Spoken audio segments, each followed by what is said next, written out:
Satu unit mobil jenis minibus Avanza terbakar di pusat kedai Idicut, Kecamatan Darul Aman, Kabupaten Aceh Timur, Provinsi Aceh. Beruntung mobil bernomor polisi BL1269DE ini berhasil dipadamkan oleh warga dan petugas damkar ID, sehingga api yang membakar tidak merembes ke rumah korban. Faisal, Kepala Desa Pekan Idicut, mengatakan saat terbakar mobil tersebut sedang dalam posisi parkir di samping rumah korban dan tiba-tiba terbakar. Kejadian sekitar pukul 12:10 WIB tengah malam. Menurutnya, dalam insiden tersebut tidak ada korban jiwa serta akibat dari kebakaran belum diketahui dan masih dalam penyelidikan pihak kepolisian setempat.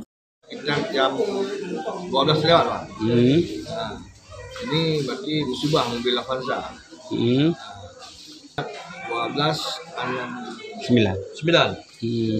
Ini belum tahu penyebabnya, Pak. Wajib menjadi periksa. Sementara itu, pihak kepolisian langsung memasang garis polislet dan akan menyelidiki penyebab kebakaran mobil tersebut. Dari Kabupaten Aceh Timur, Romi Syaputra melaporkan untuk Puja TV.